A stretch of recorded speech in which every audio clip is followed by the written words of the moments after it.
Our top focus this morning, it's the biggest political event in China. The Communist Party is meeting for its twice-in-a-decade Congress. The meeting began yesterday and will go on until the 22nd of October.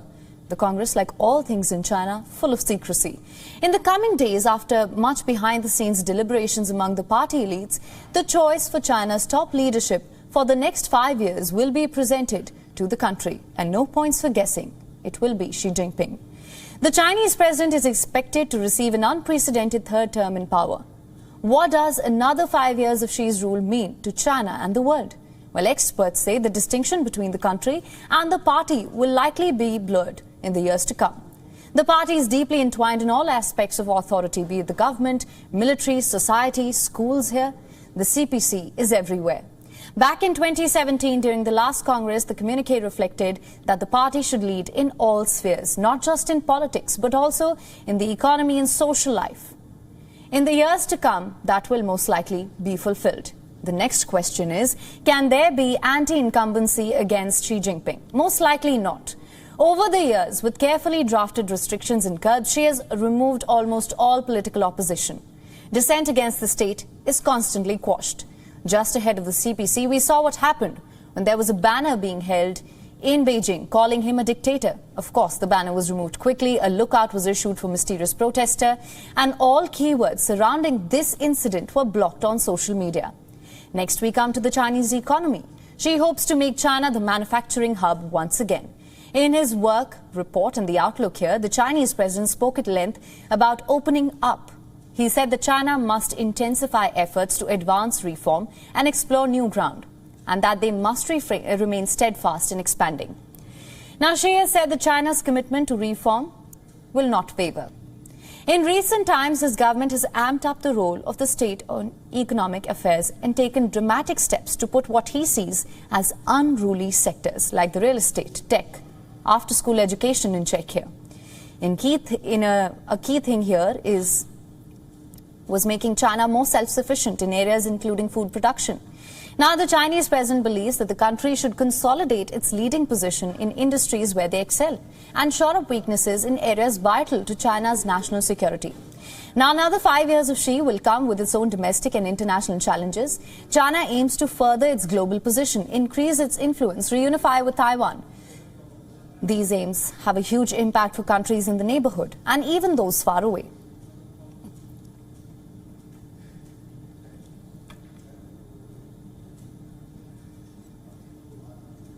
Now, for more on this, our correspondent Patrick Falk is joining us live from Beijing. Patrick, thank you for joining us. What can you tell us of the key takeaways so far from the Congress?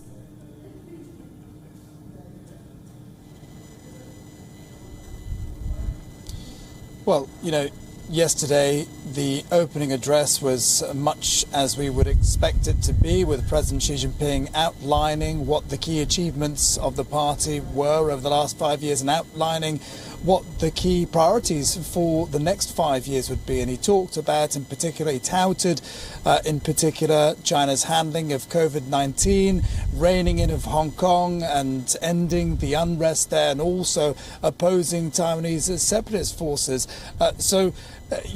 The ultimate takeaway really in all of that was that there wasn't any significant indication of there being any policy shift, and that to a certain extent was what is expected, because over the next few days the party delegates are going to be deliberating behind closed doors about that leadership reshuffle. You did say a moment ago that Xi Jinping is likely to stay on for a third term. That is all but certain, but of course there is also going to be a big shake-up of the rest of the leadership and the Politburo Standing Committee, and the expectation is that the new leadership will be packed with Xi loyalists. So a lot of what we heard yesterday suggests that there is going to be a continuity to his leadership, and that there's going to be more of the same in the years to come. Right, absolutely. In fact, I was just going to come to that. President Xi is looking at an unprecedented third term. Now, just for more clarity here, what can you tell us of the outlook and the agenda going forward?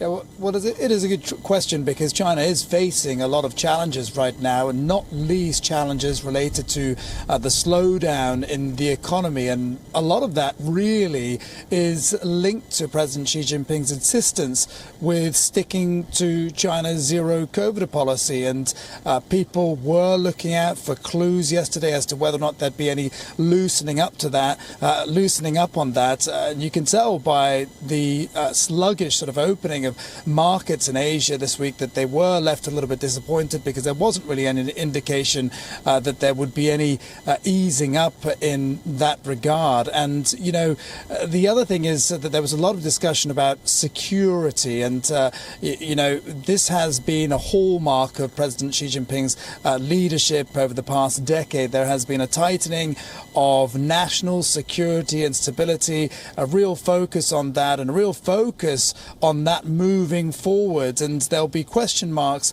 about balancing development with security at the same time. But a lot of this is really being used as justification for President Xi to stay on for a third term. And the other thing that you didn't mention aside from that also was that the overwhelming expectation is that President Xi will attempt to rule for life. Right. Well, Patrick, thank you so much for mentioning that. Also, thank you so much for bringing us all the latest on this. We will, of course, continue to track this very closely.